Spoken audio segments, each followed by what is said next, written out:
Magandang araw mga ka-viewers, hala kaya pala nagawa ito ni Joy kay Carla na pumasok sa pagiging third party dahil pala dito inggit pala ito kay Carla dahil sumikat ang kanilang jump car na sana siya na lamang daw ang love team ni Jomar hindi si Carla.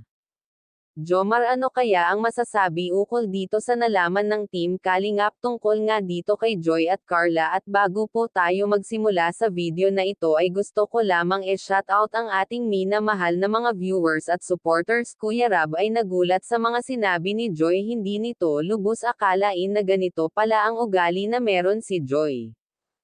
Kuya Rab, miling pinaalalahanin si Carla ukol dito na dahil baka ito ang simula ng pagwalang kibuan nila ni Joy. Nanay nito ay nangangamba para sa kinabukasan nila kung sakali na mawala ang Team Kalingap sa buhay nila.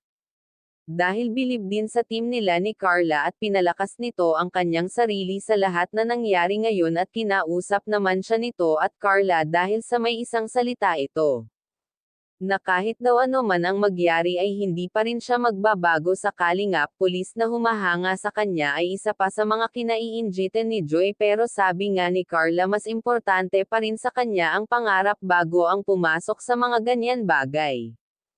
Kaya mas priority pa rin sa kanya ang makapagtapos ng pag-aaral para sa kinabukasan at ikabubuti ng pamilya. Kaya kung bago ka pa lamang sa aking channel ay wag po kalilimutan mag-subscribe at wag po muna skip ang aking video para malaman ang nilalaman nito.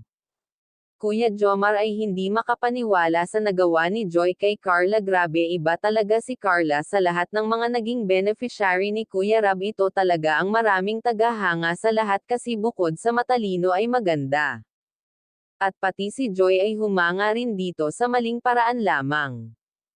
Marunong na talaga sa buhay itong si Carla, hindi niya seryoso ang mga problema, hindi dinibdib ni Carla, sa halip ay pinalakas pa nito ang kanyang kalooban. Grabe talaga itong si Carla, ito talaga ang isa sa nagustuhan ng mga viewers sa'yo Carla, ang pagiging strong sa lahat ng bagay.